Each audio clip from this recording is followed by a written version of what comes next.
എല്ലാവർക്കും turn to success P S സിയുടെ പുതിയൊരു വീഡിയോയിലേക്ക് സ്വാഗതം. നമ്മൾ ഇന്ന് ഡിസ്കസ് ചെയ്യാൻ പോകുന്നത് വരാൻ പോകുന്ന ലാബ് അസിസ്റ്റൻറ്റിൻ്റെ മെയിൻസ് എക്സാമിന് എങ്ങനെ പഠിക്കണം. അതായത് നമുക്കറിയാം ഒരു 20 ദിവസം കൂടി കഷ്ടിച്ച് എക്സാമിനുള്ളൂ. അപ്പോൾ ആ 20 ദിവസം പ്രോപ്പറായിട്ട് നമ്മൾ എങ്ങനെ വിനിയോഗിച്ച് കഴിഞ്ഞാൽ അതിൻ്റെ റാങ്ക് ലിസ്റ്റിൽ ജോലി കിട്ടുന്ന ഒരു റാങ്ക് നമുക്ക് കിട്ടും. അതിന് നമ്മൾ എന്തൊക്കെ കാര്യങ്ങൾ ശ്രദ്ധിക്കണം, എന്തൊക്കെ കാര്യങ്ങൾ ചെയ്യണം എന്ന കാര്യമാണ്.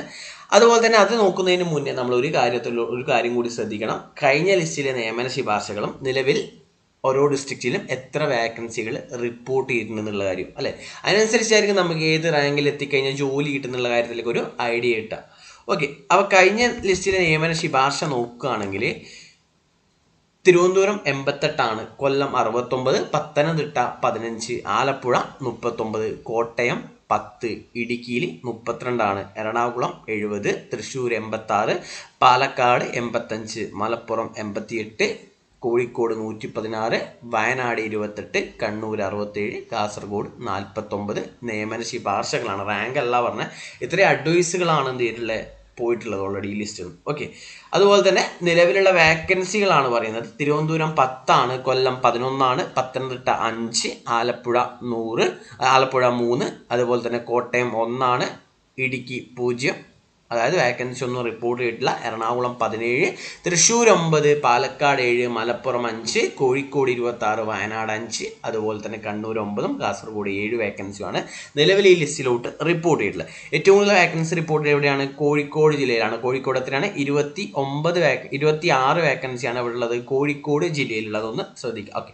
അപ്പോൾ നമ്മൾ ഈ ഒരു കാര്യം നോക്കിക്കഴിഞ്ഞാൽ നമുക്ക് ഒരു കാര്യം മനസ്സിലാവും, ഈ ലിസ്റ്റിൽ ഒരുപാട് വേക്കൻസികളൊന്നും വരുന്ന ലിസ്റ്റൊന്നുമല്ല. അതുകൊണ്ട് തന്നെ എന്താണ്, നമ്മൾ ജോലി കിട്ടണമെങ്കിൽ ഡിസ്ട്രിക്ട് വൈസ് ആണ്. ഇപ്പോൾ LDC, LGS ഒക്കെ പോലെ ഒരുപാട് നിയമനങ്ങളും അഡ്വൈസുകളൊന്നും പോകുന്ന ലിസ്റ്റൊന്നുമല്ല. അതുകൊണ്ട് PSC ചെറിയൊരു ലിസ്റ്റ് ആയിരിക്കും ഇടുക. അത് തന്നെ നല്ലൊരു റാങ്കിൽ എത്തിയാൽ മാത്രമേ നമുക്ക് എന്ത് ചെയ്യാൻ പറ്റുള്ളൂ, ജോലി കിട്ടാൻ പറ്റുള്ളൂ. ഒരു 50 റാങ്കിനൊക്കെ ഉള്ളിൽ എത്തിക്കഴിഞ്ഞാൽ നമുക്ക് എന്ത് ചെയ്യാം, സേഫ് ആണ്, ഒരു ജോലി കിട്ടുന്നൊക്കെ പറയാൻ പറ്റും. പക്ഷേ മേ ബി 100 വരെയൊക്കെ എന്ത് ചെയ്യുക, അഡ്വൈസ് പോവാം. ഡിപ്പെൻസ് ആണ്, ഓരോ ജില്ലയിലും അനുസരിച്ചുള്ള വേരിയേഷൻസ് വരാം. ഓക്കെ, അപ്പോൾ എന്താണ്, അപ്പോൾ ജോലി കിട്ടണമെങ്കിൽ എന്ത് ചെയ്യണം, നമുക്ക് ഇവിടെ നിന്ന് ഏറ്റവും വലിയ ജോലി കിട്ടണമെങ്കിൽ എന്ത് ചെയ്യണം, നല്ലൊരു റാങ്കിൽ എത്തണം. അതായത് എന്താണ്, ചുമ്മാ നമുക്ക് കയറി പോകാൻ പറ്റൂല. അതായത് നല്ല അടിപൊളിയായിട്ട് നല്ല ലെവലിൽ പഠിക്കുന്ന ആൾക്കാർക്ക് മാത്രമായിരിക്കും ചിലപ്പോൾ ഈ പറഞ്ഞ റാങ്ക് ലിസ്റ്റിലോട്ട് എത്താൻ പറ്റുക, ടോപ്പ് ലെവലിൽ നിൽക്കുന്ന ആൾക്കാർക്ക് അല്ലേ. അപ്പോൾ ആ നല്ലൊരു റാങ്കിലോട്ട് എത്തണം. അപ്പോൾ ഈ നല്ലൊരു റാങ്കിലോട്ട് എത്താൻ വന്നിട്ട് എന്ത് ചെയ്യണം, എങ്ങനെ നമ്മൾ പഠിക്കണം, ഇനിയുള്ള ദിവസങ്ങൾ നമ്മൾ എങ്ങനെയാണ് പഠിക്കേണ്ടത് അല്ലേ. അപ്പോൾ എങ്ങനെയാണ് പഠിക്കണം എന്നൊക്കെ നമുക്ക് എപ്പോഴും നമ്മളെ മുന്നിലുള്ള കാര്യമാണ് സിലബസ് അല്ലെ, മെയിൻ എക്സാമിൻ്റെ സിലബസ്. അപ്പോൾ ഓൾറെഡി മെയിൻ എക്സാമിൻ്റെ സിലബസ് ചില ആൾക്കാർക്ക് ഡൗട്ട് ഉണ്ടാവും, എന്താണ് ഇതൊരു സയൻസ് സബ്ജക്റ്റ് ബേസ്ഡ് എക്സാം അല്ലേ, അതുകൊണ്ട് സയൻസ് എന്നുള്ള ക്വസ്റ്റ്യൻസ് കൂടുതലായിട്ട് ചോദിക്കുമോ, ഫിസിക്സ്, കെമിസ്ട്രി, ബയോളജി ഒക്കെ കൂടുതലായിട്ട് ചോദിക്കാൻ സാധ്യത ഉണ്ടോ എന്നുള്ള ഡൗട്ട് ഉണ്ടാവും.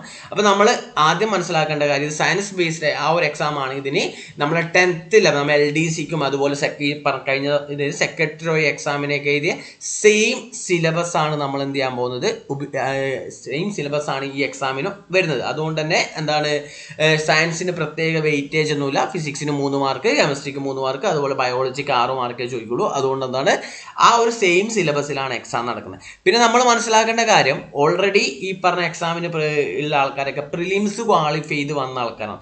അതുകൊണ്ട് തന്നെ ആ ഒരു ബേസ് എന്ന് പറഞ്ഞ സാധനം എന്തായിരിക്കും, ഈ പറഞ്ഞ എല്ലാവർക്കും സെറ്റ് ആയിരിക്കും. ഏകദേശം നല്ലൊരു ബേസ് ഉണ്ടായ ആൾക്കാരേക്കും എന്ത് ചെയ്യുക, PSCൻ്റെ പ്രിലിംസ് എക്സാം ക്വാളിഫൈ ചെയ്യുക. അതുകൊണ്ട് തന്നെ ഈ പറഞ്ഞ എക്സാം ഓൾറെഡി സെക്രട്ടറി ONഒക്കെ മെയിൻസിനൊക്കെ പഠിച്ചിരിക്കുന്ന ആൾക്കാരായിരിക്കും. അതുകൊണ്ട് നമുക്ക് ഈ എക്സാം സിലബസ് എന്ന് പറഞ്ഞാൽ പല ടോപ്പിക്കുകളും ഓൾമോസ്റ്റ് ആൾക്കാരും എന്ത് ചെയ്താൽ കവർ ചെയ്തായിരിക്കും അല്ലേ. അതുകൊണ്ട് പുതിയ ടോപ്പിക്കുകൾ പഠിക്കാന്നുള്ള കാര്യം പൊതുവെ എല്ലാവർക്കും കുറവായിരിക്കും. അതുകൊണ്ട് ഇനിയുള്ള ദിവസങ്ങൾ പുതിയ ടോപ്പിക്കുകളുടെ പുറകെ അല്ല പോകേണ്ടത്. അതുകൊണ്ട് സിലബസ് എന്തായാലും ഒന്ന് കവർ ചെയ്യുക, നന്നായിട്ട് എന്ത് ചെയ്യുക, കവർ ചെയ്യുക. അത് ഓൾറെഡി നിങ്ങൾ കുറേയൊക്കെ ചെയ്തിട്ടുണ്ടാവും. പിന്നെ നമ്മൾ ഇനിയുള്ള ദിവസങ്ങളിൽ മാക്സിമം ഫോക്കസ് ചെയ്യേണ്ട കാര്യം എന്താണെന്ന് വെച്ചാൽ, ഒന്നാമത്തെ കാര്യം എന്താണ്, പ്രാക്ടീസിങ് 10th മെയിൻസ് PYQ, അതായത് പ്രീവിയസ് ഇയർ ക്വസ്റ്റ്യൻസ് നമ്മൾ എന്ത് ചെയ്യണം, നന്നായിട്ട് എന്ത് ചെയ്യണം, പ്രാക്ടീസ് ചെയ്യണം. ഇനിയുള്ള ദിവസങ്ങളിൽ ആ പ്രീവിയസ് ഇയർ ക്വസ്റ്റ്യൻസും അതിൻ്റെ റിലേറ്റഡ് ഫാക്ട്സ് ഒക്കെ നല്ല രീതിയിൽ എന്ത് ചെയ്യാൻ നോക്കുക. അപ്പോൾ ഈ 10th പ്രിലിംസ് നമുക്ക് പ്രിലിംസ് 10th മെയിൻസിൻ്റെ ക്വസ്റ്റ്യൻസ് നമ്മൾ ഒരുപാട് പുറകോട്ടൊന്നും പോകേണ്ട ആവശ്യമില്ല. നമ്മൾ ലാസ്റ്റത്തെ ഒരു 2024 തൊട്ട് ഇങ്ങോട്ട് നടന്ന മെയിനായിട്ടുള്ള എക്സാമിൻ്റെ ക്വസ്റ്റ്യൻസ് നോക്കിയാൽ അതിൽ നിങ്ങൾക്ക് ഏറ്റവും കൂടുതൽ ക്വസ്റ്റ്യൻസ് നമ്മളെ കഴിഞ്ഞ LDCൻ്റെ PYQ പേപ്പർ വർക്കൗട്ട് ചെയ്യാൻ വേണ്ടി ഇതൊരു ചെയ്ത് നോക്കാൻ നിർബന്ധമായിട്ട് നമ്മൾ ഈ പറഞ്ഞ നമ്മളെന്താണ് LDCൻ്റെ എക്സാമുകളുണ്ട്. 7 LDC എക്സാം പ്ലസ് എന്താണ് ഒരു ബൈ ട്രാൻസ്ഫർ എക്സാം ഉണ്ട് അല്ലേ. അപ്പം ഈ ഒരു 8 ക്വസ്റ്റ്യൻ പേപ്പർ നിങ്ങൾക്ക് LDC തന്നെ കിട്ടും. അതായത് അതിൽ ഓരോന്നിൻ്റെയും കാറ്റഗറി നമ്പർ കൊടുത്തിട്ടുണ്ട്. 094/24 തിരുവനന്തപുരമാണ്, 109/24 കൊല്ലം കണ്ണൂർ പറഞ്ഞ രണ്ടാമത്തെ LDC ആണ്, 117/24 പത്തനംതിട്ട തൃശ്ശൂർ കാസർഗോഡ്, 122/24 ഏതാണ് ആലപ്പുഴ പാലക്കാടാണ്, അതുപോലെ 128/24 കോട്ടയം കോഴിക്കോട്, 133/24 എറണാകുളം വയനാട്, 140/24 ഇടുക്കി മലപ്പുറം. അതുകൂടാണ്ട് തൃശ്ശൂർ ജില്ലയിൽ LDCൻ്റെ ഒരു ബൈ ട്രാൻസ്ഫർ എക്സാം നടന്നിട്ടുണ്ടായിരുന്നു 135/24. ചിലപ്പോൾ എല്ലാവർക്കും കിട്ടി കാണില്ല ആ ക്വസ്റ്റ്യൻ. അപ്പോൾ ഈ പറഞ്ഞ കാറ്റഗറി നമ്പറിലെ ക്വസ്റ്റ്യൻ പേപ്പറുകൾ എന്ത് ചെയ്യുക, ഡൗൺലോഡ് ചെയ്യുക. എന്നിട്ട് എന്ത് ചെയ്യുക, ഓരോ ക്വസ്റ്റ്യൻ പേപ്പറുകളും നിങ്ങൾ എന്ത് ചെയ്യുക, വർക്കൗട്ട് ചെയ്യുക. അത് കൂടാണ്ട് വേറെ കുറച്ച് എക്സാമും കൂടി ഉണ്ട് 10th മെയിൻസ് ആയിട്ട് ബന്ധപ്പെട്ട്. 97/24 എന്താണ് ഗാന്ധി ബോർഡ് LDCൻ്റെ മെയിനാണ്. അതുപോലെ തന്നെ ബാക്കിയുള്ള 154/24. അതുപോലെ ഇതൊക്കെ എന്താണ് 10th മെയിൻസിൻ്റെ സെയിം സിലബസ്. ഞാൻ വീണ്ടും വായിക്കുന്നില്ല. 10th മെയിൻസ് നമ്മൾ എഴുതാൻ പോകുന്ന അല്ലെങ്കിൽ സെക്രട്ടറി എഴുതിയ 10th മെയിൻസിൻ്റെ സെയിം സിലബസിൽ നടന്ന എക്സാമാണ്. സെയിം സിലബസിൽ നടന്ന എക്സാമാണ്. ഈ പറഞ്ഞ അതേ സിലബസിൽ അതേ മാർക്ക് വെയിറ്റേജ് നടന്ന എക്സാമാണ്. ഇത് മസ്റ്റായിട്ട് നിങ്ങൾ എന്ത് ചെയ്യണം, വർക്കൗട്ട് ചെയ്യണം. ഇത് കൂടാണ്ട് നിങ്ങൾക്ക് സമയം ഉണ്ടെങ്കിൽ എന്ത് ചെയ്യുക, നമ്മളെ +2ൻ്റെ ഫോഴ്സിൻ്റെ എക്സാം ഒക്കെ ഉണ്ടാവും അല്ലേ, ഫോഴ്സിൻ്റെ എക്സാം +2 സിലബസ് ആണ്, പക്ഷേ ഓൾമോസ്റ്റ് സെയിം ആണ്. അതിൽ 80 മാർക്കൊക്കെ നമ്മൾ സിലബസിന് സെയിം ആയിട്ടാണ് ചോദിക്കുക. സ്പെഷ്യൽ ടോപ്പിക് ഇല്ല. ആ ടോപ്പിക് അതിൻ്റെയും കൂടി ക്വസ്റ്റ്യൻസ് എന്ത് ചെയ്യുക, വർക്കൗട്ട് ചെയ്യുകയാണെങ്കിൽ എന്തായിരിക്കും, നല്ലതായിരിക്കും. അതുപോലെ തന്നെ അതിൻ്റെ റിലേറ്റഡ് ഫാക്ട്സും കൂടി പഠിച്ചു നോക്കുക. ഇതാണ് നിങ്ങൾ ആദ്യം ചെയ്യേണ്ട കാര്യം എന്ന് വെച്ചാൽ. ഓക്കെ. അതുപോലെ തന്നെ ഇത് ഓരോ ദിവസം എഴുതുക, ഒറ്റ ദിവസം കൊണ്ട് ചെയ്യാനല്ല, ഓരോ ദിവസം ഓരോ എക്സാമുകൾ നിങ്ങൾ എന്ത് ചെയ്യുക, എഴുതി നോക്കുക. നെക്സ്റ്റ് നമ്മൾ ഈ കറണ്ട് അഫയേഴ്സ് ആണ്. അതായത് നമ്മൾ കറണ്ട് അഫയേഴ്സ് നോക്കുന്ന സമയത്ത് കറണ്ട് അഫയേഴ്സിന് അതിൻ്റേതായ ഇമ്പോർട്ടൻസ് ഓരോ എക്സാമിനുണ്ടല്ലേ. അപ്പോൾ നമ്മളിപ്പോൾ റീസെൻ്റ് ആയിട്ട് നമ്മളിപ്പോൾ കറണ്ട് അഫയേഴ്സ് നമ്മൾ മുന്നേ പഠിച്ചിരുന്ന ഒരു രീതിയുണ്ട്. ആ രീതിയിൽ നിന്ന് നമ്മൾ ശരിക്കും പറഞ്ഞാൽ മാറി ചിന്തിക്കണം. ഇപ്പോൾ ഫോർ എക്സാമ്പിൾ നമ്മൾ കഴിഞ്ഞ ഫോഴ്സിൻ്റെ ഒരു പറഞ്ഞ സിവിൽ എക്സൈസ് ഓഫീസറിൻ്റെ ക്വസ്റ്റ്യൻ പേപ്പറിൻ്റെ ക്വസ്റ്റ്യനാണ്. അതൊരു നല്ലൊരു ക്വസ്റ്റ്യൻ ആയതുകൊണ്ട് ഞാനത് എക്സാമ്പിളായിട്ട് എടുത്തുന്നുള്ളൂ. ICC ചാമ്പ്യൻസ് ട്രോഫി ക്രിക്കറ്റുമായി ബന്ധപ്പെട്ട തെറ്റായ പ്രസ്താവനകൾ കണ്ടെത്തുക എന്ന് പറഞ്ഞാണ് ചോദിച്ചിട്ടുള്ളത് അല്ലേ. ഈ പറഞ്ഞ കഴിഞ്ഞ ICC ഈ പറഞ്ഞ 2025 നടന്ന ICC ചാമ്പ്യൻസ് ട്രോഫിനെ പറ്റിയിട്ടാണ് ഈ ക്വസ്റ്റ്യൻ ചോദിച്ചിട്ടുള്ളത് അല്ലേ. അപ്പോൾ ആദ്യത്തെ പ്രസ്താവന തന്നെ ഇതാണ്: 2022, 2013, 2025 വർഷങ്ങളിൽ ഇന്ത്യ ജേതാക്കളെ. സ്വാഭാവികമായിട്ട് നമ്മൾ അതിൻ്റെ കൂടെ പഠിച്ച പോലെ ഇന്ത്യയെ പോലെ 3 തവണ കിരീടം നേടിയ മറ്റൊരു ടീം ഓസ്ട്രേലിയയാണ്. അത് ചിലപ്പോൾ ഒരു കൺഫ്യൂഷൻ വന്നിരിക്കും. ഇന്ത്യക്ക് 3 തവണ കിട്ടിയിട്ടുണ്ട് എന്നറിയാം. ചില ആൾക്കാർ പഠിച്ചിട്ടുണ്ടെങ്കിൽ 3 തവണ നേടുന്ന ആദ്യത്തെ ടീമാണ് ഇന്ത്യ എന്ന് പറയുക. അപ്പോൾ ഓസ്ട്രേലിയക്ക് 2 തവണയേ ഉള്ളൂ. ഓക്കെ. സൗത്ത് ആഫ്രിക്ക ഒരിക്കൽ പോലും കിരീടം നേടിയിട്ടില്ല. ന്യൂസിലൻഡ് കിരീടം നേടിയ വർഷം 2000. ഈ 2 പ്രസ്താവനകൾ നമ്മൾ ഒരിക്കലും കറണ്ട് അഫെയർ പഠിക്കുമ്പോൾ അവിടെ പഠിക്കുന്ന പോയിന്റ്സ് ആയിരിക്കില്ല. നമ്മൾ കറണ്ട് അഫെയർസിൽ വേദി, അതുപോലെ തന്നെ ആര് വിന്നർ റണ്ണേഴ്സ്, വേദി, അതുപോലെ തന്നെ എന്താണ് അതിൽ ഏറ്റവും കൂടുതൽ റൺസ് നേടി, അതിലും ആ ഒരു ക്വസ്റ്റ്യനും കഴിഞ്ഞ എക്സാമിന് ചോദിച്ചിട്ടുണ്ടായിരുന്നു. ഒരു ഓൺലൈൻ എക്സാം ഉണ്ടായിരുന്നു. അതിന് ചോദിച്ചത് ഏറ്റവും കൂടുതൽ റൺസ് നേടിയതായിട്ടും രോഹിത് ശർമ്മ 3ാം സ്ഥാനത്താണ്. ഇന്ത്യക്ക് വേണ്ടി ഏറ്റവും കൂടുതൽ വിക്കറ്റ് നേടിയത് ബുംറയാണ്. ടൂർണമെന്റിലാകെ 55 മത്സരങ്ങൾ ഉണ്ടായിരുന്നൊക്കെ പറഞ്ഞ പ്രസ്താവനകൾ തന്നിട്ടുണ്ടായിരുന്നു എക്സാമിന്. ഓക്കെ. അപ്പോൾ അത്രയും ഡീപ്പിലോട്ട് നമ്മൾ കറണ്ട് അഫയേഴ്സ് പഠിക്കണം. ഈ ICC ചാമ്പ്യൻസ് ട്രോഫി ആണെങ്കിൽ ഓരോ ഇത് എടുക്കുന്ന സമയത്ത് ഇതൊരു എക്സാമ്പിൾ മാത്രമാണ്. അതുപോലെ തന്നെ എന്താണ് സൗത്ത് ആഫ്രിക്ക ഒരിക്കൽ പോലും കിരീടം നേടിയിട്ടില്ല, അല്ലെങ്കിൽ ന്യൂസിലാൻഡ് കിരീടം നേടിയ വർഷം 2000 എന്ന് പറഞ്ഞ സമയത്ത് അതിൻ്റെ ഹിസ്റ്ററിയാണ് അതല്ലേ. 1998 ആദ്യത്തെ ചാമ്പ്യൻസ് ട്രോഫി നേടിയ സൗത്ത് ആഫ്രിക്ക ആയിരുന്നു. അതിൻ്റെ ഹിസ്റ്ററിയാണ്. അപ്പോൾ അതും കൂടി അതിൻ്റെ കൂടെ കണക്ട് ചെയ്ത് പഠിക്കേണ്ടി വരും. ഈ നമ്മളെ കറണ്ട് അഫയേഴ്സിൻ്റെ കൂടെ എന്ത് ചെയ്യുന്നുണ്ട്, ഹിസ്റ്ററിയും കൂടി മിക്സ് ആക്കി തരിക. അപ്പോൾ ആ ഒരു രീതിയിൽ പഠിച്ചു കഴിഞ്ഞാൽ മാത്രമേ ചിലപ്പോൾ നിങ്ങൾക്ക് എന്ത് ചെയ്യാൻ പറ്റുള്ളൂ, അതിന് ഉത്തരം എഴുതാൻ പറ്റും. അല്ലാണ്ട് ICC ചാമ്പ്യൻസ് ട്രോഫി ജയിച്ചത് ആര്, അല്ല അതിൻ്റെ വേദി ഏതാന്നൊക്കെ ചോദിക്കുകയാണെങ്കിൽ തന്നെ ഒരു സെക്കൻഡ് ഈ പറഞ്ഞ നമ്മളെ ലാബ് അസിസ്റ്റൻ്റ് എക്സാമിനെ സംബന്ധിച്ച് ഒരു ബെനിഫിറ്റ് നിങ്ങൾക്ക് കിട്ടാനില്ല. കാരണം എന്താണ്, അതൊക്കെ പ്രിലിംസ് ക്വാളിഫൈ ചെയ്ത് വന്ന അത്യാവശ്യം ലെവലിൽ നിൽക്കുന്ന ആൾക്കാർ, അതിൽ ഭൂരിഭാഗം ആൾക്കാർ ചെയ്യുന്ന ഒരു ഉത്തരം മാത്രമാണ്. ഓക്കെ. അതുകൊണ്ട് എല്ലാവരും എഴുതുന്ന ഈ പറഞ്ഞ ഉത്തരങ്ങൾ നിങ്ങൾ ആൻസർ ചെയ്തെന്ന് വെച്ചിട്ട്, ബേസിക് ആയിട്ടുള്ള ഈ ക്വസ്റ്റ്യൻസ് ആൻസർ ചെയ്തെന്ന് വെച്ചിട്ട് പ്രത്യേകിച്ച് ഒരു കാര്യവും നിങ്ങൾക്ക് ഒരു അഡ്വാൻറ്റേജ് നിങ്ങൾക്ക് അവിടെ കിട്ടൂല. അപ്പോൾ ഇതുപോലുള്ള ക്വസ്റ്റ്യൻസ് ചോദിക്കുമ്പോൾ അത് ആൻസർ ചെയ്യുമ്പോഴാണ് നിങ്ങൾക്ക് എന്ത് കിട്ടുക, അഡ്വാൻറ്റേജ് കിട്ടുക. ഇത്തരം ക്വസ്റ്റ്യൻസ് നമ്മൾ വിളിക്കുന്ന പേരാണ് റാങ്ക് മേക്കിംഗ് ക്വസ്റ്റ്യൻസ് അല്ലേ. Rank making questions. നിങ്ങൾ എപ്പോഴും റാങ്ക് മേക്കിംഗ് ക്വസ്റ്റ്യൻസ് ആൻസർ ചെയ്താലേ നിങ്ങൾക്ക് ജോലി കിട്ടുള്ളൂ. അല്ലാണ്ട് എല്ലാവരും എഴുതുന്ന സിമ്പിളായിട്ട് നീതി ആയോഗ് എന്ന് വന്നു, ഒരു ക്വസ്റ്റ്യൻ കണ്ടു 2015 ജനുവരി 1 നിങ്ങൾ എഴുതി സന്തോഷിക്കാൻ വകയുണ്ട ഇല്ല. കാരണം എന്തുകൊണ്ടാ, അതൊക്കെ എല്ലാവരും ഏകദേശം ഓൾമോസ്റ്റ് PSC പഠിക്കുന്ന ആൾക്കാർക്കൊക്കെ അറിയുന്ന ഒരു ക്വസ്റ്റ്യൻ ആണ്. അപ്പം നമുക്ക് 1 മാർക്ക് കിട്ടി, അവർക്ക് 1 മാർക്ക് കിട്ടി. പ്രത്യേകിച്ച് ഒരു ബെനിഫിറ്റും അവിടെ കിട്ടാനില്ല. അതാണ് ആദ്യം ഓർക്കേണ്ട കാര്യം. ഒരു മാർക്ക് നേടലല്ല, അധികം ആൾക്കാരൊന്നും എഴുതാത്ത ഉത്തരം എഴുതുന്നെടുത്താണ് നിങ്ങളെ റാങ്ക് ലിസ്റ്റിൽ നിങ്ങൾക്ക് ഒരു മൂവ്മെൻറ്റ് കിട്ടുക. അല്ലാണ്ട് എല്ലാവരും എഴുതി ഒരു മാർക്ക് കിട്ടിയെന്ന് വെച്ച് നിങ്ങൾക്ക് ഒരു മൂവ്മെൻറ്റും കിട്ടണമെന്നില്ല. അത് എപ്പോഴും മൈൻഡിൽ വേണം പഠിക്കുമ്പോൾ. അപ്പോൾ കറണ്ട് അഫയേഴ്സ് ഒക്കെ പഠിക്കുമ്പോൾ നല്ല ഡീപ്പിലോട്ട് പോയി പഠിക്കാൻ നോക്കുക.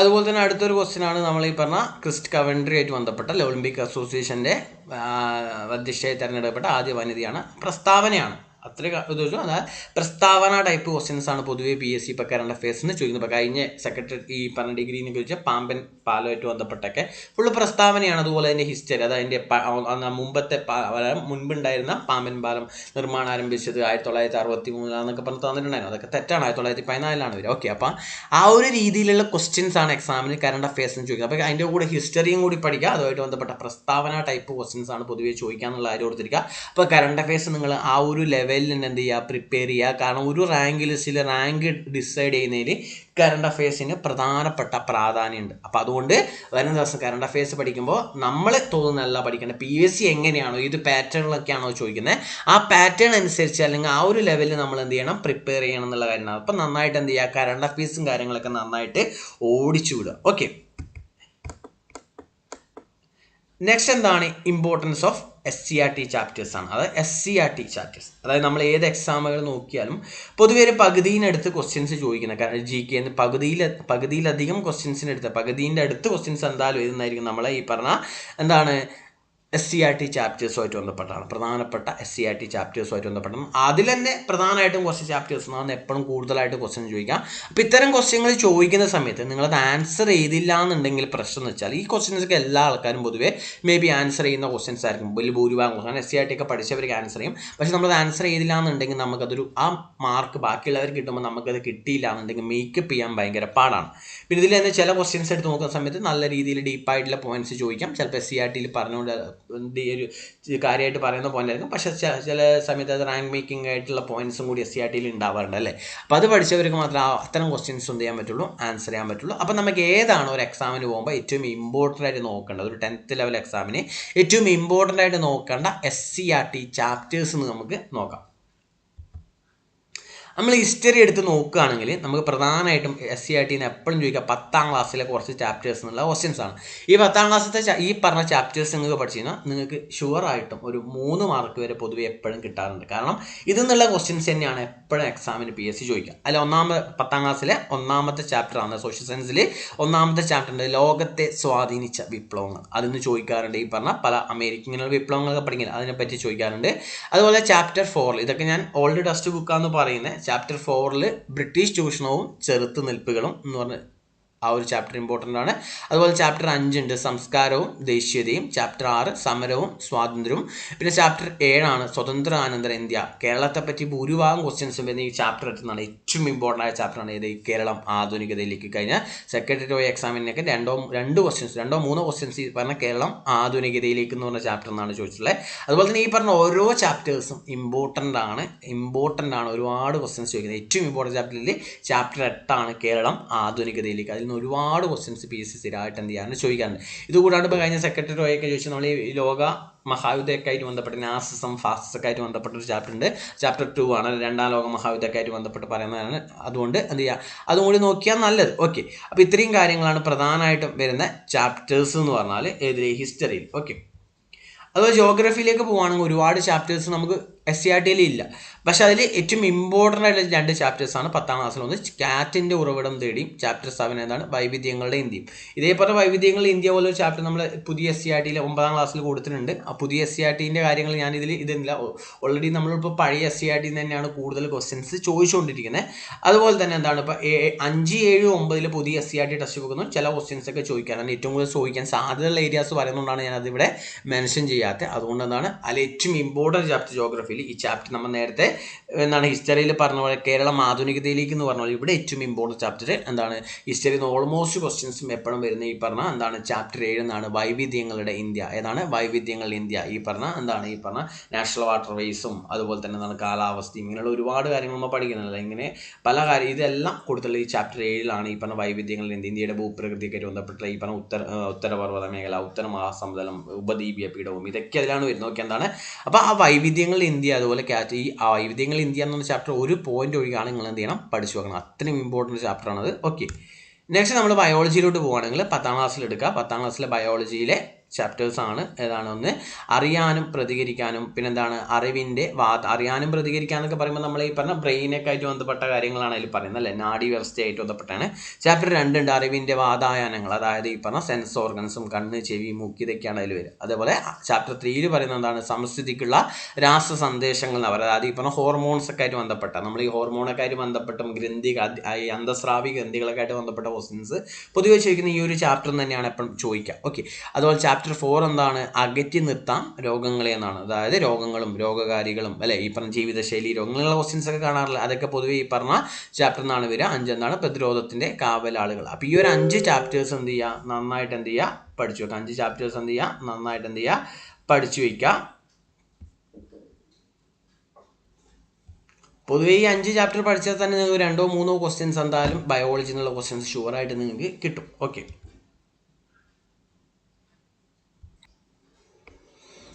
അടുത്ത ഫിസിക്സ് നോക്കുകയാണെങ്കിൽ ഫിസിക്സിൽ 10ാം ക്ലാസ്സിലെ ചാപ്റ്റേഴ്സ് ഒന്നും പൊതുവേ നമുക്ക് ഫിസിക്സിൽ പഠിക്കാനുള്ള ഒരു ബലം എന്ന് പറഞ്ഞൊരു ചാപ്റ്റർ ഉള്ളൂ, ഫോഴ്സുമായിട്ട് ബന്ധപ്പെട്ട ഒരു ചാപ്റ്റർ മാത്രമേ നമുക്ക് പഠിക്കാനുള്ളൂ. അല്ല, എന്താണ് 10ാം ക്ലാസ്സിൽ നമുക്ക് ഇല്ല. ബലം എന്ന് പറഞ്ഞാൽ ചാപ്റ്റർ 10 ആണ്, പക്ഷേ 8ാം ക്ലാസ്സിലാണ് വരിക. സോറി പറഞ്ഞപ്പോൾ മാറിയാണ്.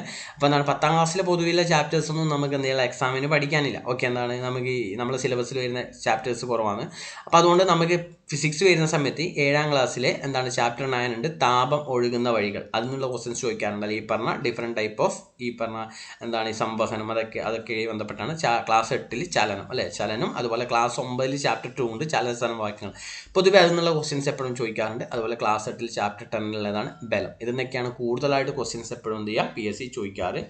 അതുപോലെ തന്നെ കെമിസ്ട്രിയിലോട്ട് വരികയാണെങ്കിൽ ക്ലാസ് 9 ആറ്റത്തിൻ്റെ ഘടന എന്ന് പറഞ്ഞൊരു ചാപ്റ്റർ ഉണ്ട്. അതുപോലെ ക്ലാസ് 10 എന്താണ് ചാപ്റ്റർ 1 എന്താണ് പീരിയോഡിക് ടേബിളും ഇലക്ട്രോണിക് വിന്യാസവും. ചാപ്റ്റർ 2 വാതക നിയമങ്ങളും മോൾ സങ്കല്പനവും. അതുപോലെ തന്നെ ചാപ്റ്റർ 4 ലോഹ നിർമ്മാണം. ഈ പറഞ്ഞ ചാപ്റ്റേഴ്സുകൾ എന്ത് ചെയ്യുക? പഠിച്ചു വെക്കുക. അതുപോലെ തന്നെ എക്കണോമിക്സിലോട്ട് വരികയാണെങ്കിൽ ക്ലാസ് 10ാം ക്ലാസ്സിൽ 2 ചാപ്റ്റേഴ്സാണ്. ചാപ്റ്റർ 8 ഇന്ത്യ സാമ്പത്തിക ഭൂമിശാസ്ത്രവും. അതുപോലെ ചാപ്റ്റർ 9 ധനകാര്യ സ്ഥാപനങ്ങളും സേവനങ്ങൾ. ഈ പറഞ്ഞ ബാങ്കിങ് ഒക്കെ ആയിട്ട് ബന്ധപ്പെട്ട കാര്യങ്ങളൊക്കെ അതിൽ പറയുന്നുണ്ട്. അതിനുള്ള ക്വസ്റ്റ്യൻസ് ചോദിക്കാറുണ്ട്. അതുപോലെ ക്ലാസ് 8 ചാപ്റ്റർ 11 ഉണ്ട് ഇന്ത്യയും സാമ്പത്തിക ആസൂത്രണം. ഈ പറഞ്ഞ ചാപ്റ്റേഴ്സാണ്. വേറെയും ചാപ്റ്റേഴ്സ് ഉണ്ട്, പക്ഷേ ഇമ്പോർട്ടൻ്റ് ആണ്. നമുക്ക് ഇനി കുറച്ച് ദിവസം കൂടി ഉള്ളൂ, എല്ലാ ചാപ്റ്റേഴ്സും കൂടി നോക്കാൻ ഞാൻ പറയുന്നതിൽ കാര്യമില്ല. അതുകൊണ്ട് ഇമ്പോർട്ടൻ്റ് ആയിട്ടുള്ള കുറച്ച് ചാപ്റ്റേഴ്സാണ് ഞാൻ നിങ്ങളെടുത്ത് നോക്കാൻ പറഞ്ഞത്. അതുപോലെ ഇത് കൂടാണ്ട് നമ്മൾ എന്ത് ചെയ്യുക? ഈ പറഞ്ഞ 10ാം ക്ലാസ്സിൽ പൊതുഭരണം എന്ന് പറഞ്ഞൊരു ചാപ്റ്റർ ഉണ്ട്. നമ്മളെ ഈ പറഞ്ഞ കേരളം ഭരണ സംവിധാനം എന്ന് പറഞ്ഞ ആ ഒരു ടോപ്പിക്കിൽ, അതായത് പൊതുഭരണം എന്ന് പറഞ്ഞൊരു ചാപ്റ്റർ ഉണ്ട്. ചാപ്റ്റർ 3 ആണ് 10ാം ക്ലാസ്സിൽ. ആ ഒരു ചാപ്റ്റർ നോക്കണം. അതുപോലെ ഭരണഘടനയായിട്ട് ബന്ധപ്പെട്ട് പൊതുവേ ഇപ്പം ഈ പറഞ്ഞ ലിസ്റ്റൊക്കെ ആയിട്ട് ബന്ധപ്പെട്ട് ഏത് ലിസ്റ്റിൽ ഉൾപ്പെടുന്നു എന്നൊക്കെ പറഞ്ഞ് പൊതുവേ ചോദിക്കുന്ന ക്വസ്റ്റ്യൻസ് ഒക്കെ ഈ പറഞ്ഞ 9ാം ക്ലാസ്സിലെ ഒരു പുതിയ SCERTയിലെ ചാപ്റ്റർ 4 ആണ്. ഏതാണ്? 9ാം ക്ലാസ്സിലെ പുതിയ SCERTയിലെ ചാപ്റ്റർ 4 ആണ്. ഏതാണ്? എന്താണ്? ഇന്ത്യൻ ഭരണഘടനയിലെ അധികാരവിന്യാസം. കോൺസ്റ്റിറ്റ്യൂഷനായിട്ട് ബന്ധപ്പെട്ട ക്വസ്റ്റ്യൻസ് അന്ന് ചോദിക്കാറുണ്ട്. അത് ഇമ്പോർട്ടൻ്റ് ആണ്. ആ പറഞ്ഞ ചാപ്റ്റർ ഇമ്പോർട്ടൻ്റ് ആണ്. അപ്പോൾ ഇതാണ് പ്രധാനമായിട്ടും നമ്മൾ നിർബന്ധമായിട്ട് നമ്മൾ നോക്കേണ്ട, നന്നായിട്ട് പഠിക്കേണ്ട SCERT ചാപ്റ്റേഴ്സ്. അപ്പോൾ ഇതൊക്കെയാണ് നിങ്ങൾ മെയിനായിട്ട് PYQ എക്സാമുകൾ എന്ത് ചെയ്യുക? വർക്കൗട്ട് ചെയ്യുക. നന്നായിട്ട് കറണ്ട് അഫയേഴ്സ് നല്ല ഡീപ്പായിട്ട് പഠിക്കുക. അതുപോലെ തന്നെ SCERT ചാപ്റ്റേഴ്സ് പ്രോപ്പറായിട്ട് നോക്കുക. ഈ പറഞ്ഞ കാര്യങ്ങൾ പ്രോപ്പറായിട്ട് ഇനി വരുന്ന ദിവസങ്ങളിൽ ചെയ്തു കഴിഞ്ഞാൽ എന്ത് ചെയ്യുക? ഈ പറഞ്ഞ PYQ മാത്രമല്ല, അല്ലാണ്ടുള്ള എക്സാം പ്രാക്ടീസും കൂടി നിങ്ങൾ ചെയ്യുക. അതായത് ഡെയിലി ഈ പറഞ്ഞ മോഡൽ എക്സാമുകൾ പ്രാക്ടീസ് ചെയ്യുക, ടൈം മാനേജ് ചെയ്ത് നല്ല എക്സാം എഴുതേണ്ട ഒരു സ്കില്ലും കൂടി എന്ത് ചെയ്യുക? ഡെവലപ്പ് ചെയ്യുക. അതായത് നിങ്ങൾ ഏത് എക്സാമിന് പോവുകയാണ് നിങ്ങൾക്കറിയാം, ഓൾറെഡി എക്സാം എഴുതിയ ആൾക്കാരാണ്, നമ്മൾ നല്ല രീതിയിൽ പഠിച്ച് പ്രിപ്പയർ ചെയ്തൊക്കെ പോരുണ്ടാവും. പക്ഷേ നമ്മൾ ചിലപ്പോൾ വിചാരിച്ച പോലെ എക്സാമിന് നമുക്ക് ചിലപ്പോൾ പ്രിപ്പയർ ചെയ്യാൻ പാടില്ല. എക്സാം ഹാളിന്ന് പറ്റുന്ന മണ്ടത്തരങ്ങളും അബദ്ധങ്ങളും എപ്പോഴും എല്ലാവരുടെ കയ്യിൽ നിന്നും ഉണ്ടാവുന്നതാണ് അല്ലേ. അതുകൊണ്ട് തന്നെ നമ്മളെ എക്സാമിൻ്റെ മാർക്ക് എന്ന് പറഞ്ഞാൽ ഒരിക്കലും നമ്മൾ എത്രത്തോളം പഠിച്ചു എന്നുള്ള കാര്യത്തിന് എല്ലാം ഡയറക്റ്റ്ലി ഡിപ്പെൻഡ് ചെയ്യുക. നമ്മൾ എങ്ങനെ ആ എക്സാം എഴുതി എന്നുള്ള കാര്യമാണ് അല്ലേ. എത്രത്തോളം പഠിച്ചാലും നമ്മൾ എക്സാം നന്നായിട്ട് എഴുതിയിട്ടില്ല എന്ന് നമുക്ക് മാർക്ക് ഉണ്ടാവില്ല, നമ്മൾ റാങ്ക് ലിസ്റ്റ് ഔട്ടാവും. കഴിഞ്ഞ LDCയിലൊക്കെ ഒരുപാട് ആൾക്കാരൊക്കെ പറ്റിയൊരു പ്രശ്നം അതാണ്. ഓക്കെ, അപ്പോൾ അതുകൊണ്ട് നന്നായിട്ട് നമ്മൾ ഒരിക്കലും നന്നായിട്ട് പഠിക്കുന്ന ഒരാളായാൽ മാത്രം ജോലി കിട്ടണമെന്നില്ല, നന്നായിട്ട് എക്സാം എഴുതാൻ അറിയുന്ന ഒരാളും കൂടിയാവണം. അതുകൊണ്ട് തന്നെ എന്ത് ചെയ്യുക? ഒരുപാട് എക്സാമുകൾ നിങ്ങൾ എന്ത് ചെയ്യുക? മോക്ക് എക്സാമുകൾ എഴുതി ഡെയിലി പ്രാക്ടീസ് ചെയ്യാനുള്ള ദിവസങ്ങൾ. അതാണ് നിങ്ങൾ ചെയ്യേണ്ട മെയിൻ ആയിട്ടുള്ള കാര്യം. അതിനിടയ്ക്ക് ഏതെങ്കിലും ടോപ്പിക്കുകൾ നിങ്ങൾ ഓക്കെ ആവാനുണ്ട്, ആ ടോപ്പിക്കും കൂടി ഒന്ന് എന്ത് ചെയ്യുക? സെറ്റാക്കി വെക്കുക. അപ്പോൾ എല്ലാവരും എന്ത് ചെയ്യുക? ഇനിയുള്ള ദിവസങ്ങളിൽ നന്നായിട്ട് എന്ത് ചെയ്യുക? എല്ലാ കാര്യങ്ങളും മാറ്റി വെച്ച് ഇതിനു വേണ്ടി മെനക്കിടുക. എന്നിട്ട് എന്ത് ചെയ്യുക? എല്ലാവരും എന്ത് ചെയ്യുക? നന്നായിട്ട് എന്ത് ചെയ്യുക? എക്സാം എഴുതുക. അപ്പോൾ ആ എക്സാമിൻ്റെ റാങ്ക് ലിസ്റ്റിൽ എല്ലാവർക്കും നല്ലൊരു റാങ്ക് കിട്ടട്ടെ എന്ന് എന്ത് ചെയ്യുന്നു? ആത്മാർത്ഥമായിട്ട് എന്ത് ചെയ്യുന്നു? ആഗ്രഹിക്കുന്നു. അപ്പോൾ എന്ത് ചെയ്യുക? എല്ലാവർക്കും എന്താണ്? All the best. പിന്നെയുള്ള ദിവസങ്ങൾ നന്നായിട്ട് എന്ത് ചെയ്യുക? പഠിക്കുക. ഓക്കെ, അതുപോലെ തന്നെ ആദ്യമായിട്ടാണ് നിങ്ങൾ ഈ ചാനൽ കാണുന്നുണ്ടെങ്കിൽ ഈ ചാനൽ ഒന്ന് എന്ത് ചെയ്യുക? നിങ്ങൾ സബ്സ്ക്രൈബ് ചെയ്യുക. അതുകൂടാണ്ട് നമുക്കൊരു ടെലിഗ്രാം ചാനലുണ്ട്, അതിൽ ഡെയിലി ലൈവ് ക്ലാസ്സസും ഈ പറഞ്ഞ എന്താണ് എക്സാമുകളും കാര്യങ്ങളും നടത്താറുണ്ട്. അപ്പോൾ താല്പര്യമുള്ള ആൾക്കാർ എന്ത് ചെയ്യുക, ആ ടെലിഗ്രാം ചാനലിൽ ജോയിൻ ചെയ്യുക. ആ Telegram channel link description box കൊടുത്തിട്ടുണ്ട്. അല്ലെങ്കിൽ ടേൺ ടു സക്സസ് എന്നാണ് ടെലിഗ്രാം ചാനലിൻ്റെ പേര്. അല്ലെങ്കിൽ ഇതിൻ്റെ ഡിസ്ക്രിപ്ഷൻ ബോക്സിൽ ഇതിൻ്റെ കമൻറ്റിലും ഇതിൻ്റെ ലിങ്ക് കൊടുത്തിട്ടുണ്ട്. താല്പര്യമുള്ളവർ എന്ത് ചെയ്യുക, അതിലൂടെ എന്ത് ചെയ്യുക, ആ ചാനലിലേക്ക് ജോയിൻ ചെയ്യുക. അപ്പോൾ നമുക്ക് എന്ത് ചെയ്യുക, വീണ്ടും ഒരു വീഡിയോ ആയിട്ട് നമുക്ക് എന്ത് ചെയ്യാം, നെക്സ്റ്റ് ടൈം കാണാം.